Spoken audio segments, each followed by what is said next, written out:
is, let me share my screen, sorry, so you can start. I'm sure you can see my screen. Yeah, awesome.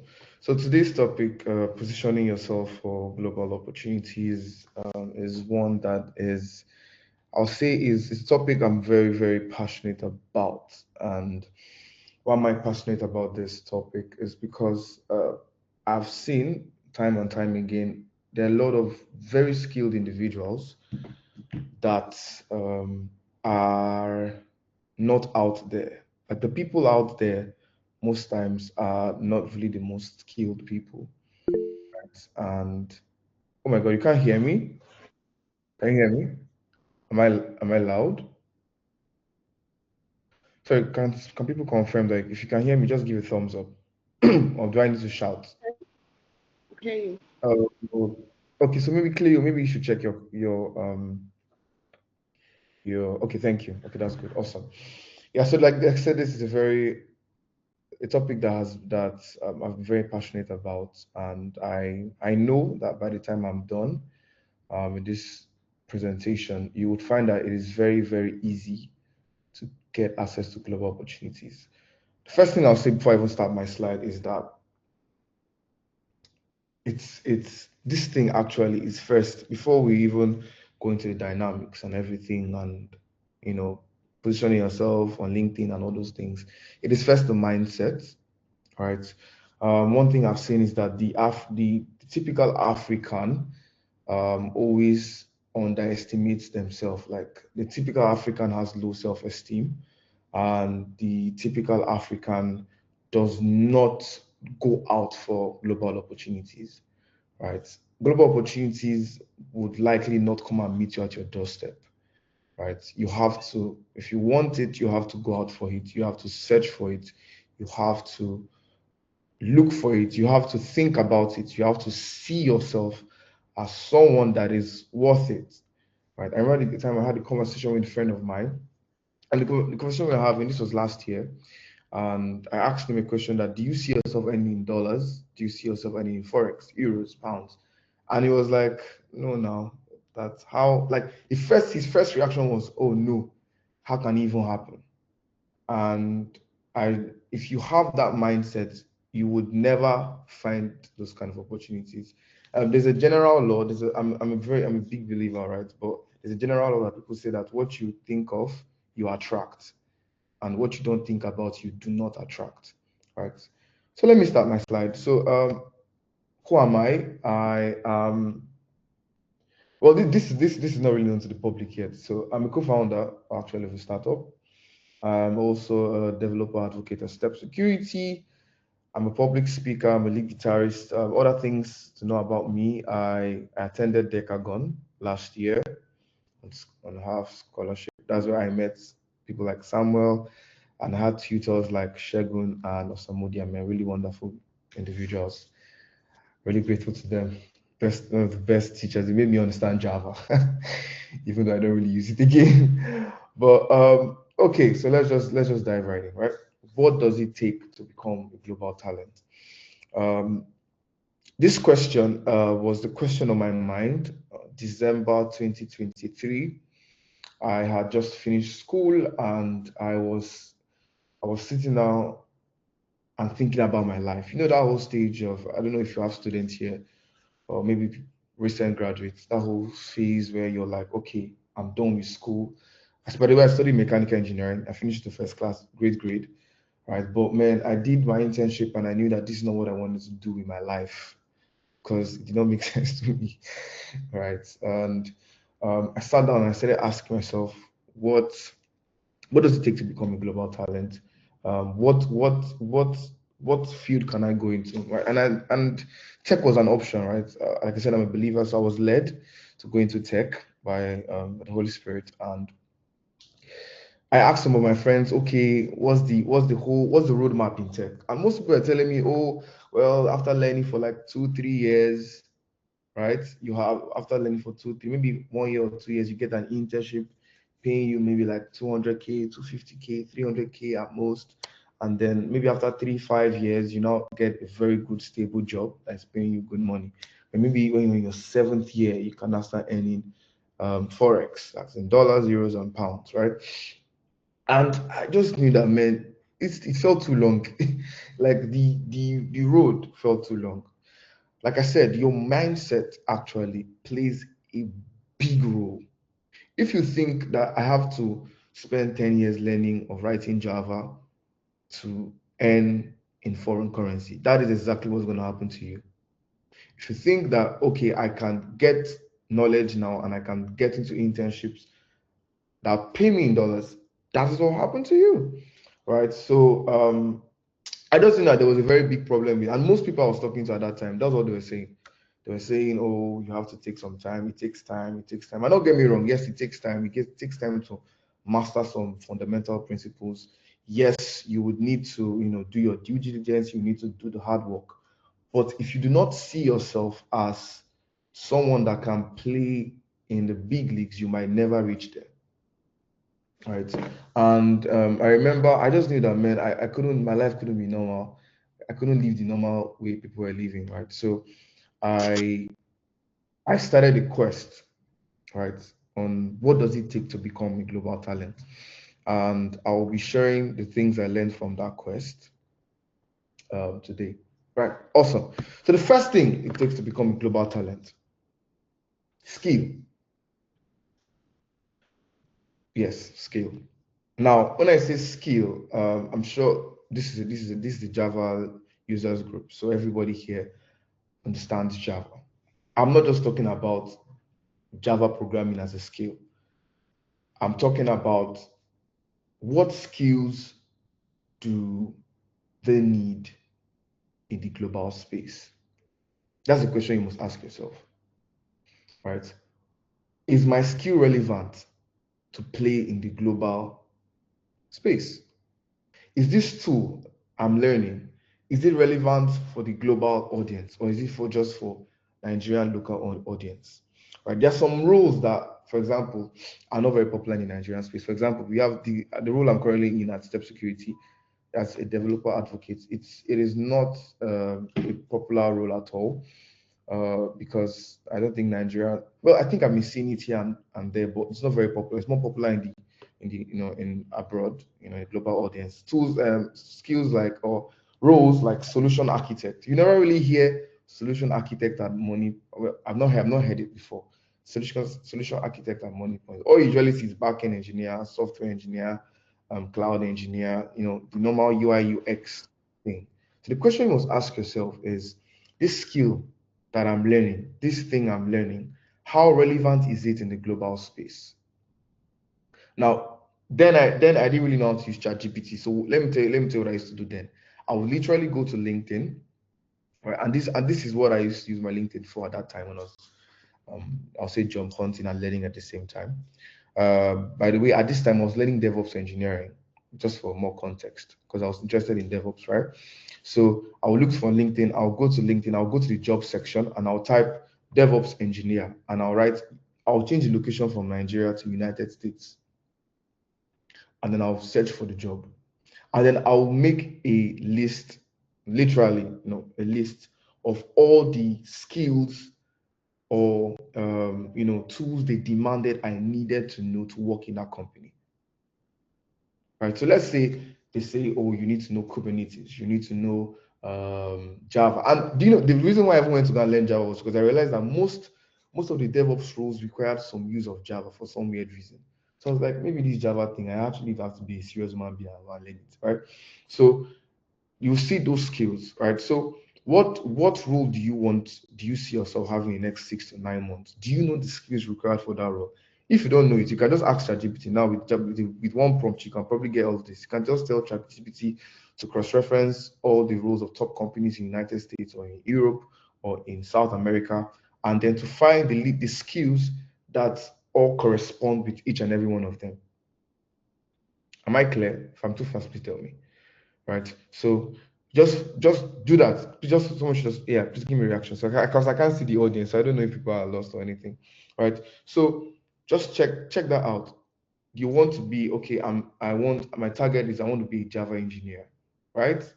Okay, yeah, I'll come again. Okay, I'll come again. Right. I want to be, I'm going to be a Java engineer. The question is, a Java engineer at Bloomberg, what do they do? What skills do I need to work in a company like Bloomberg? And the fun fact about this is that if you raise your skill level to the global talent level, you can work in any Nigerian company. Sure, you'll be hot cake in Nigeria, right? If you can raise your skill, but if you try to play um, with what is on ground, you will just be part of the masses, right? There's one analogy that was painted in my head when I was little. Um, you can always see traffic in the ground. Like I stay in Lagos currently, right? So if you go out at certain times, there's crazy traffic, right? If you live on the island and you're going back home let's say you're going from to Aja, right? That Lekki Expressway, you will sleep there for 10 hours, right? Because what everybody's on the land, but you would never ever really see traffic in the air. The air is always free. So I tell people, instead of struggling for the 10 opportunities that are in Nigeria, why not go out and try to expand your borders? Why not think of working for a company in South Africa? Why not think for working, even if you're not, maybe you're also passionate about Africa, you don't want to make dollars, all those things. Maybe you can think of working in a company in Ghana. I have a friend that works in a company in Ghana, right? So there are many more opportunities that exist in these spaces than just sticking to the local, Nigerian thing. But if you don't think like this, you might not even know this exists. You might not even see these opportunities in the first place. But when you begin to look for these opportunities, they will actually start coming to you. Like on my LinkedIn feed, I don't really scroll LinkedIn. I'm not really as active as I was before. Um, but when I was very, very active on LinkedIn then, I used to see like at least like 10 different job opportunities every day. And I'm not even kidding. So when I hear people saying that, oh, there are no jobs in the market, I'm like, but like I see these jobs and I don't have the energy to job hop, like to do like multiple jobs at once. So I'm like, that's why I don't do it. But like I see these jobs, I see them, I still have people sending DMs to my profile, sending me jobs, recruiters messaging. I'm like, but people say there are no jobs.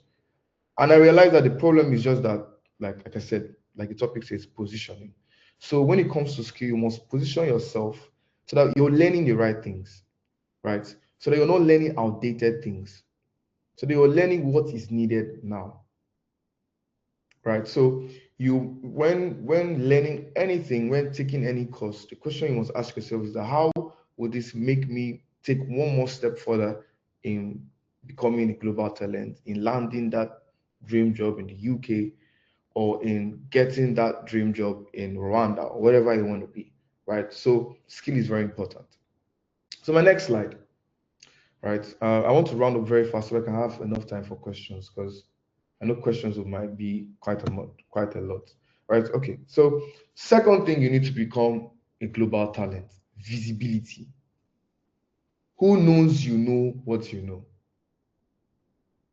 Who knows? So, oh, I'm a Java dev, I'm a senior dev. Everyone in my company, let's say, let me use a company in Nigeria. Everyone in Money Point knows I know this thing. How will somebody in AWS, I don't think I said this, how will somebody in AWS that is in China know that you know Java? Like, if you do not talk about what you know, nobody will ever know that you know it. This is just life. And if you check history, you will see it over and over again. Anybody that you don't see that is loud about what they know, people that may not even know what they know, but are loud about the little they know, will be seen as the thought leaders. And I'm sure, like, if you go to LinkedIn right now, you're all Java devs, and you see some things, the people that it looks like the people that have plenty influence, sort of, like they're posting the most basic stuff. Like they're not even that technical. Like you know deeper stuff than them. Do you understand what I'm saying? Like you have done more stuff. But why is it that they're getting all the clouds? It's because they have visibility. I'm looking for, so let me tell you what these guys do. If I want to hire from the US, if I want to hire any dev from the US, I need to have at least $90,000 per year to pay the person, right? But if I hire from Africa, with 40 to 50,000, 60, 40 to $60,000, I will get a very standard dev. So these guys are actually looking to get people in our state and in Africa. If you're in Nigeria, let me just zone it in. If you're earning $2,000 in a month, you're a baller. You're a big boy. Like, you're actually a very, very, very big boy. Right? So it's a win-win relationship. But if you do not talk about what you know, people can never really know this. And one thing I've discovered in devs especially is that devs are somehow, most of them are usually introverted, right? They just want to stay behind the screen, just want to write their code, just want to get things done, let things run in production, everything look good. But that alone is not enough. Your skill is not enough to make you become a global talent. Unfortunately, from this side of the world, maybe if you're in the US where talent is really, really talent is like it's really amplified. Like, it's, if you're very talented, everybody know who you are. Even if you don't toot your horn, everybody will toot your horn for you. But in Africa, it's very toxic. If you're very good in a job, guess what your employer will try to do? Your employer will try to make you feel like you're not good enough, or make you try to depend on them so you never leave. I'll repeat what I said again. It's a very toxic thing that happens in the Nigerian space. If you're so good at your job and your employer knows this, there's this strange book. I've never read it, because I'm a believer, for the laws of power. They use all those tactics, manipulative tactics, to make you feel that you're not good enough, so that you do not run away or leave them for a better job. And this happens to a lot of people. There are a lot of very solid people, but then they remain stuck in a particular place because they have been, I don't say they have been manipulated by their employers, right? And if no one knows you're that smart, how will I employ you? The question I always ask people is this. I ask them that if I'm in Europe and I'm looking for someone that has your skill, how can I find you? That's the question you must ask yourself. That's the question I always ask myself. No matter the endeavor I'm doing, right? No matter the thing I'm going into, I ask myself, okay, someone that is not in my current local environment. Yes, everybody knows me locally as this kind of person, but how in the world does someone that is in Europe or Switzerland, how do they find me? Right? And visibility, unfortunately, visibility is more important than skill. Unfortunate, it's very unfortunate, but visibility is more important than skill. So people that play the visibility game always get more wins than people that play just the skill game. In short, there's a full um, there's a full job role around visibility. It's called brand manager, brand consultant. Right? How do I make my brand stand out? There's a full job, and especially in our time, right, where there are so many people that know what you know. Do you know how many Java devs there are in the world? There are millions, minus Africa. There are millions of them. How do I handpick? How do I pick the one for my role? You have to stand out in some kind of way. Let me tell you guys. Let me tell you something interesting. Someone Joseph already knows this because we've had conversations before. But like, I think the first time I made an application for a job was for outreaching. That was no for an internship, right? I saw the internship. I saw, well, they pay in dollars.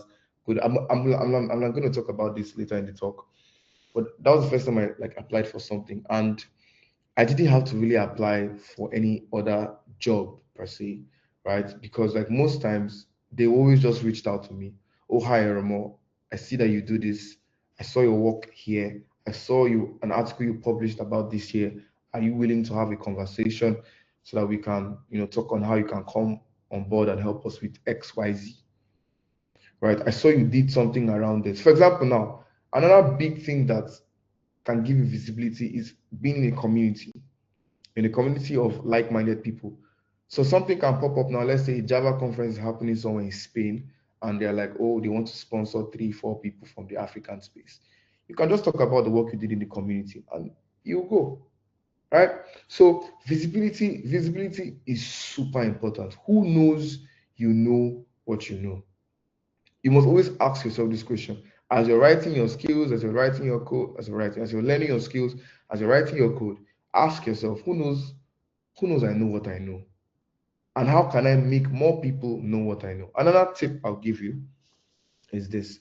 So for my visibility game, LinkedIn always worked for me. There's some people that X works for them. I know a person that he gets most of his gigs on X, right? He's just very loud on X, and then it works for him. But X is too toxic for me, so I don't really vibe with it, right?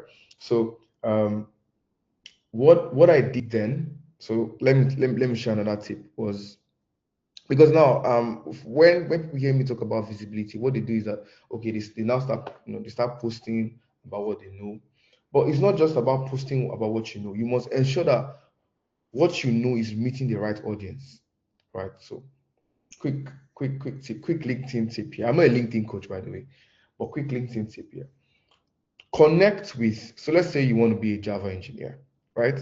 So literally go to the people, the search, where they are searching on the search bar, and then click and then type for whatever role you're looking for. Let's say Java engineer in the United States, or Java engineer in Netflix, and connect with everybody there. So I'm telling you practical things I did. Like, I will literally go sometimes. Let's say I do 2 hours of learning. For 3 hours, I'll sit down and I'll be connecting with I'll say random people online, not in the Nigerian space, that I want to see what I'm posting about. Because when you connect with someone and the person, not everybody's going to accept the request, by the way, that's fine. Once you connect with them and they accept your request, what happens is that they start seeing your posts, right? So let's say they see you post about, oh, this guy is learning about this today. Oh, this guy is learning about strings today. This guy is learning about, I'm looking for some Java terms, like polymorphism today, right? And they're like, okay, I think this guy has to be a Java dev. Let me text him. An opportunity pops up. Oh, I think I know someone that is good enough. Let me text him. Let me tell you why building in public is good, right? So let's imagine something. I want us to all imagine something, right? So let's say you're in your house, right? Everybody here is in their home or wherever they are, and there's a street outside your house. Let's say you wake up tomorrow morning and you see a big stadium opposite your house. Wouldn't you be terrified? Because you will be terrified, right? Please give me thumbs up. You should be terrified. If you're not terrified, give me thumbs down. Okay, thank you. I like feedback. Right? Why will you be terrified? Because like you did not expect anything to be there. You just woke up in the morning. You say you're in a dream and you start laughing. Maybe you say that maybe I'm watching too much of football. Let me go and sleep back, right? Because from nowhere, how did the stadium miraculously appear? But let's say tomorrow you come out of your street and you see them demolishing houses or demolishing. There's a very big field there, and they start demolishing things. And the second week, they are putting foundation. And third week, they have started, building the basic structure. Let's say after 2 years, the stadium is commissioned. Would you be excited and be clapping for the stadium? Like, oh, I want to see. Wow, what a wonderful building! What a wonderful structure. Will you be? Or you will not? Okay, okay, you will. Right? The reason why is because you watched it grow. Right? In today, like the day we're in, the time and age we're in of AI, there are so many fake people. In short, there's statistics that say that 52% of the people on the internet are not real. They're not really human beings, they're bots. Right? So in today's day and age, yeah, 52%, can't check it. So it's so terrible. That's why, like these days, I try to remove myself from social media as much as possible, because these bots are being controlled by people that want to feed a certain kind of agenda. But I don't want to go into that, right? So 52% of content you see most times are not even from real human beings. They're from bots. So I'm a CEO of a company. I don't want to message a bot, for God's sake, right? So what do I do if I see someone I'm interested in? I go. That's why these days on job descriptions, what would they tell you? They tell you put your LinkedIn profile. I don't know if you've seen that before. Just give me a thumbs up or something. Like you're applying for a job and they told you, people not just ask for resumes again. People, in short, sometimes people don't even ask for resumes. Like I never had to submit my resume to anywhere. It was my LinkedIn profile. Oh, let me see your LinkedIn profile. You send your LinkedIn profile. Well, let me see. Then maybe after they are already about to hire me, do not say, sorry, it's true. Please send your resume just for official purposes. Let's not be like, we don't have your resume in the system. right? But people use your LinkedIn profile and they don't just go through your experiences, because on LinkedIn, you can say, I can put on LinkedIn now that I'm working in Microsoft for the past 22 years, and like nobody will come and hold me ransom, right? So it's not just about all those things. They'll check your post. Oh, this is the first, oh, this guy was learning something about this. Oh, he did this. But let's say your LinkedIn is like a dry ground. Last time you posted was 1 month ago and it was a repost. And there's nothing about what you're doing there. So if you're someone that's already a hot cake, right? You've already done this, you're already well established in the tech community. You don't need all that drama. But if someone that you're just still trying to push out, you're still trying to, put your head over the water, like leave the Nigerian environment or even get good opportunities in the environment, you can't afford that. You have to look good. You have to show people like, oh wow, the process. He started doing this. This when he learned this. Oh wow, look at what he's building. He has good projects to this thing. That's what will now make them interested to now send you a text, send you a DM. And I'm telling you, ask most people, most Africans that have gotten international opportunities, right? From I'm not myself from nowhere, but they are probably self-learned. It is from this. I think there's another person that came to talk to us at Decade, and I've forgotten his name. He did a call like this for us. And he said I think he's currently in Malta or Malaysia. I can't really remember. And he said this is what he did. This was from his LinkedIn. He got this kind of opportunities, right? So spend time, sitting down. Take LinkedIn as a full-time job. If you don't currently have a role that you're doing, your role is not too stressing you, take LinkedIn as a this was my full-time job, because I did have a job. And there's this saying that says that you cannot have a job and you be quiet. No, you have to be very loud.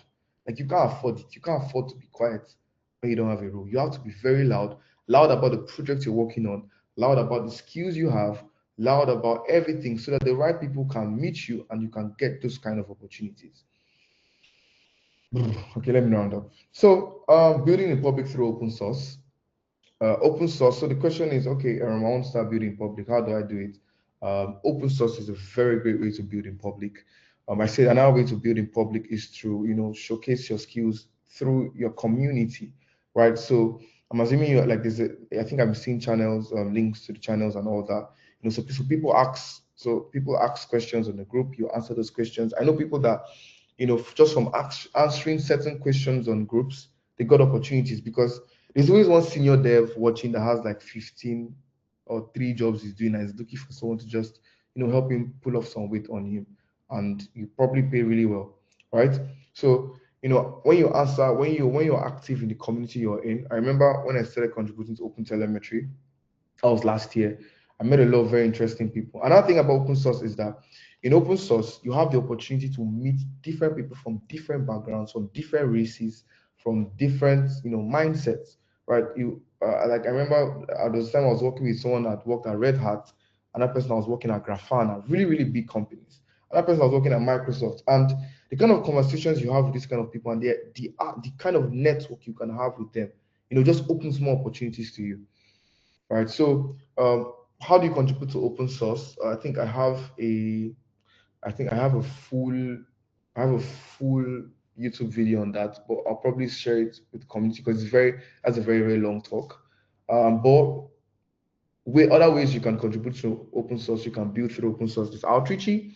So what is Outreachy? I think I'll just search on it right now. Outreachy is an international internship, and what their aim is to get more people to contribute to open source, people from underrepresented backgrounds. I'll just give you a quick tip. What do you need? What level of skill do you need to contribute to Outreachy or to enter Outreachy? You don't really need any level of skill, like, right? Because it's the first stage is like a 5-stage essay. You have to write like an essay on why they should take you in, right? And then the rest is now about your grit and your ability to deliver, right? LFX mentorship. So this is for the senior dev. So if you're very confident in your Java skills, you're confident. I think I know like 3 or 4 people that have gotten in. If you're confident in your Java skills, and by the way, there's no age limit or age restriction, so you can always go into it. LFX mentorship. I don't know if there's one happening, but I know it happens 3 times in a year. It's very, very consistent. And I usually see a lot of Java opportunities, right? And Java I don't say it's a language that people, like, it's not as popular as it was back then, well, in certain industries, right? But it's still very, very, very popular. And you can, apply to this mentorship. By the way, Outreach, the pay is around $7,000. LFX they pay is around $6,000, right? So you see, these are all just these are internships, but no, I'm using the air quotes, internships, right? And they are paying more than what some CEOs are earning in Nigeria. So that's why I always talk about that expanding your what's the word, your view, to look more into the international space is always better for everybody. It's better for your family, it's better for Nigeria, it's better for everyone. Everybody will be happy with you, right? And there are many more opportunities like this. Like I said, you need to you need to um, see yourself, right? I think some people know when I started. You need to believe that you are a global talent. You need to see yourself that I am global. I can do this kind of thing. It's not that hard. It's not really that hard. It's a human being that is over there. I remember. I think this is the last story I'll share. If I, round it up. I remember when I went for my visa interview for the US visa, I got. Right. By the way, also through these things I'm telling you, like I was able to get a fully sponsored trip to the US for a very, very, very big conference, KubeCon at that time. That was last year. So like the I'll say the pros of being loud about what you know, it always outweighs the cons, right? It always outweighs the cons. It always outweighs the cons. So yeah, as I was saying, when I went for the visa interview, I something struck me that made me realize that, man, slavery is still a mindset in a lot of people, right? So officially we got independence 1960, but a lot of people are still feel like slaves. I can't lie to you. And what will I say this? Because the person I'll be examining you is not a Nigerian, obviously, a very white person. And like I saw old people, young people shaking on their boots while taking the interview. Like I could see them visibly shaking, like what? Like they were scared of the. And these guys are also humans like you and I, right? And they were visibly scared, right? I remember the first time I was trying to call DM, someone that was not in Nigeria. I was scared. I was shaking, and I realized that, wait, this is the problem. Why can't I message a fellow human being like I? That is the same blood that is inside our bones. I was scared. And he didn't answer, but I broke the fear and messaged. And by the time, that fear left me. Right. So you must see yourself that these opportunities are for me. They're not for them. That's another thing some people do. Some people say, oh, this kind of opportunities, they are for them, the big guns, the big guys. It is for you too. If you do not apply, if you do not try, how would you know? Right. So if you scan that link is it's a talk I did on how to get into outreach. Like I did a full X space on how to get into outreach, and through that space, I know like a lot of people that have gotten into outreach too. Okay, if you want to connect with me, scan the code, my LinkedIn. That's my LinkedIn. If you have questions, yeah, please, let's go.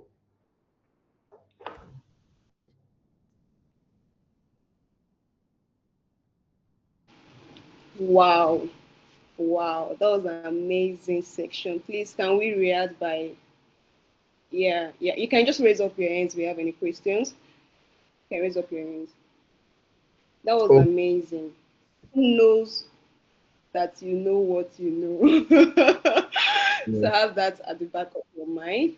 So, Nathan, your hands have been up from the beginning of the section.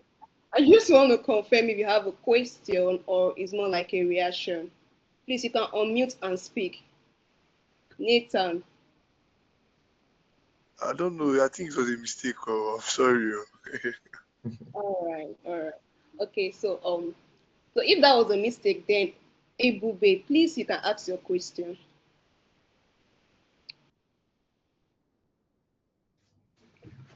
Good evening. Can everyone hear me?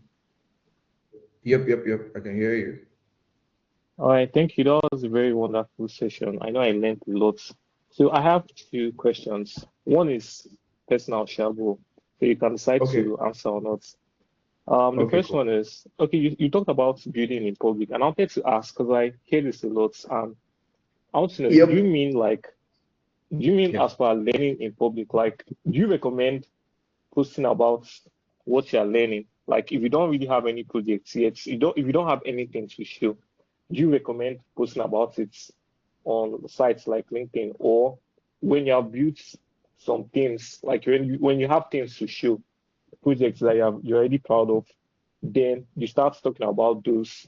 Then from there, continue building in public. So, like, do you recommend learning in public or only post when you have things to show? Okay, so let me answer your question like this, right? And I will go back to the analogy I used. So you wake up tomorrow, right? You stand up from your bed, you open your window, and you see a big, massive stadium outside your window. Would you not be scared? Would you enter that kind of, oh, I'm so sorry. I think probably the link has expired. I've prepared the slides for quite a while right now. So wouldn't you be scared of that kind of structure? Would you want to go inside that stadium? No, I would be scared, yes. You like say this is a dream, right? This is not real. And especially now that there are a lot of AI stuff, you would just say this is AI dust. Like right now, in today's day and age, like you can literally ask ChatGPT to create a full project for you and to write all the code, write everything, and that's what a lot of people do now, which is not good, right? You just publish it to your GitHub and it's on your GitHub, and then you're showing your final project. People don't really care about your final project because you can fake final project. You can fuck someone's project. Oh, okay, that's fine. You can fuck someone's project, right? And change some things and to become yours. I'm looking for someone that knows this thing. How do I know that you really know this thing? Is that I saw you building. I saw that today you put the foundation. Tomorrow you put structures, right? The next day you're roofing. By the time I'm seeing you painting, I'm seeing that process. So I know that anyone that goes through, you're talking about blockers. Oh, I encountered this blocker while building this part of the project. This was a blocker I encountered, and this is how I solved it. Right? You write an article about that. Oh, because in case other people encounter this kind of blockers, this is how you can solve this kind of things. That shows genuinity. That shows you're real. So I think I've answered your question, right? I'll tell you to learn in public. Learn in public, make mistakes in public, quote unquote. Don't just make mistakes. Have the solutions to the mistakes you make in public. That's what makes you look like a thought leader. And before you know it, a lot of people will start surrounding themselves around you, because these days people are not really looking for finished product again. People are looking for the process for the product, because anyone can bring out a finished product.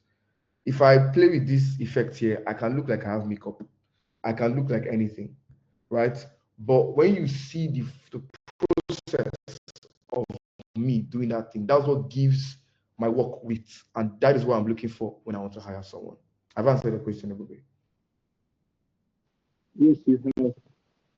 Okay. Any other question? Yeah, so I say I have two questions. The second one you can answer really quickly if you want to. My second question is, what's your tech stack? What's my what? Man, I can't hear you. Can you hear me? Technology. Your tech stack. What? I'm hearing tech, then I'm hearing Tech stack. Am I pronouncing it wrong? Tech stack, like the languages you use and Okay. So news flash. I'm a developer advocate right now, right? So my work is kind of different, but like I said in the beginning, I learned Java at Decagon. I'm trained to become a full stack engineer. That's Java in the back end, React in the front end. But I do not write Java day to day, right? Because my work what's that thing called? My work specification, or what my work demands from me, is totally different from Java and all that. But before, when I was a software engineer, I was primarily writing Golang and Java. Thank you. Yep. You're fine. Any questions? Any other questions? Okay. Hi, Tochukwu. No, you're muted. Hello. Yeah, sorry for that. Well, first of all, I have to commend you for a great talk and so much insight you have shipped in. And then you just mentioned Java and you mentioned React. So that's why it called my attention to ask a question. Understand? Okay, cool. Because that's basically the area Specialized. I will call my niche. Understand? So focusing more on Java and then React.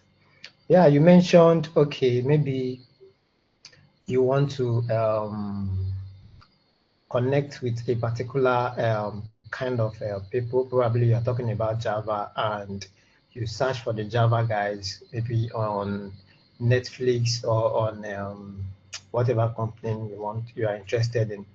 So now, in the case of React, most companies might want to hire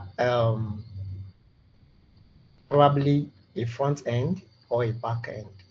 So in that case, where you are more focused on full stack, how do you think the person should pitch that kind of stuff? Okay. Let me tackle your question like this. So the question I have, so I ask people this thing. When people come meet me and say, oh, they want to go into tech, ask them, do you want to make money or do you actually like tech? So the question I have for you is that if there's a Java role that is paying $8,000, but it does not involve React, will you, because you know React, now say you don't want to go for the role? No, you still go for it, right? So you can just, so in your interview, you can just be an extra thing that you can do by the side that will just make you stand out, right? So I remember when the first job I got out of Outreachy, after, so how he found me was, I think I wrote an article somewhere and he liked how I wrote it. And when we had the conversation, you realized that, oh, you also write Golang and you write Java. Oh, very, very interesting. So it was like, okay, wow. So these are other things that we can engage you in, right? So it's just be something that I would say would boost your chances. But I would tell, oh man, can you hear me? Okay, yeah, they just took light at my end, right? But I'll tell you that you should still go for it, man. Like you should still go for it. Just position yourself as primarily a Java dev. When you get to the interview process, mention that, oh, by the way, I also do React by the side. So in case you have any openings internally for a full stack dev, you can go for it. Do you understand what I'm saying? Did I answer your question? Okay, awesome. Hi, Samuel. Okay, yeah. Can you hear me? Yep, loud and clear. Okay, good. Thank you very much for the inspiration and the wise words well laid out. I want to ask you a question regarding how often do you think, like for someone that's just coming up, or probably you are already there, how often do you think, like for this presence now, because like I said, they don't know what I know, but for them to know what I know, I need to push it out there. So how often do you think, for someone that is coming up or looking for a better opportunity, Yeah, so yeah. how often do you think one should post? Like if the person choose either the social handle, it can be LinkedIn, Twitter, or whichever one that, how often do you think is best for? Because I think there was a time I was trying to post very often, and somebody said it used to not be WhatsApp. You don't feel post any other. So, like, how often do you think one should? Yeah, Okay. post. First of all, when you start shouting, let me tell you something. If you go to a marketplace and start shouting, I sell bags, I sell bags, people that don't want to buy bags will be irritated by you screaming. Guess what's going to happen? The customer that is looking for someone that sells bag will run to you because you're the one shouting, I sell bags. Other people that don't need bags will be irritated. There are people that I'm sure they're on their WhatsApp status, you'll be seeing they are always selling wigs. You're tired, you're like, oh, sure you muted their status. But guess what? The day you wanted to buy wig, who was the first person that popped into your head? It's true. That my friend, I'm always seeing wig on her status. You go and search for the person and you buy. That is how things are. See, if you want to be asking people for permission, you will really not go anywhere, right? So what me I'll tell you first of all is, first of all, there's no limit to how much you can post 20 times in a day. I want you to actually go all these very, very popular people. I want you to go and check how many times they post. It's just that they are not the ones posting it because they're already big enough. They have a system that they post like 20, like some of them make like 5, 10 posts every day. Because the currency in today is attention. Attention is currency. If you can grab the attention of people, if you have the attention for people, you will get good money from it, minus your skill. So how many times do I advise you to post? The question I'll ask you is that do you have a full-time job that is taking like 12 hours of your time? If yes, then the remaining 2 hours you have when you're resting, be posting. If you don't have any job, your full-time job is posting. January 2024, my full-time to January till around March, and when I was in Decagon, my full-time job was posting. That was my job because nobody's engaging me. Exactly. Like your posts were very, very educative. Like your articles, when I was a full-time called Java dev, they were so rich. And I think you stopped and I was like, okay, maybe you like took a break, or maybe you actually got a good gig that is now paying you so much that you're now so focused on that gig. Because actually, once you get a full-time job, like 8 hours of your day is already gone because you're trying to focus and deliver on the tasks that they're giving you to do, right? So that is kind of understandable. But if there's really nothing that is taking so much of your time, you should be learning and posting. That should be how your day is looking like. Let's say you have a work rate of 12 hours every day, 8 hours you're learning, 4 hours you're writing articles about what you post, right? And so please don't let anyone make you feel like you're doing too much. You should mute those people or stop talking to this kind of people. Because when the results start rolling in, they'll say, I always knew you could do it. Wow, I'm so proud of you. Like I remember some guys that came and met me, I was like, wow, I always knew you had the potential. I was looking at you. I was saying, why are you posting about HTML and CSS on LinkedIn? Nobody cares about that. But look at it now, right? So please, it's your own thing. Focus on your way and don't make anyone make you feel bad about what you are doing. Right. Okay. Any other questions? I think this meeting will actually soon end. No, we can't take any other questions again because I out of time. So if anyone have any other questions, they can drop it on the group. Okay. And that's what handle. So for today, I just want to say a very big thank you for the section. I would like you guys to show your favorites, react to your favorite emoji. A very big thank you. And I just want to appeal that this will be one of the section of many sections we'll be having with you. And if you so my own take home tonight is positioning yourself and make yourself visible. Okay, so in NAIJA-JUG we have this platform whereby you're learning, you can come share, you can come speak to people about it. Nice. Yeah, so that platform is there for you. You're not paying for it. You come, you share your knowledge. If you have any issues, it also be resolved by our senior developers as well. So that platform is there for you to utilize it. And this is Tuesday. This is one of it. And next Tuesday, we are having another section. It could be Java, it could be job related, it could be any other thing that has to make us grow. Okay, so basically we have Lightning talks on Tuesday, and we also have monthly talks once in a month. Okay, so I encourage you to be part of this. I encourage you to tune in again by this time on Tuesday.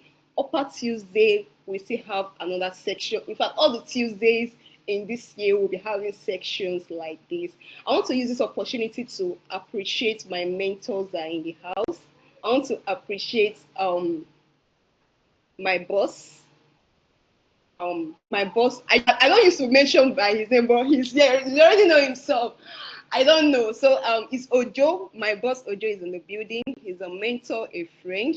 And I also want to appreciate Shengu. Shengu has always been there for us. I want to appreciate Chiku. I want to appreciate Sam. I want to appreciate Ebube. And for you guys making it to be a success, I just want to say very thank you for you guys. Then for those that have not joined the community, the links have been shared. The record will be shared on the group.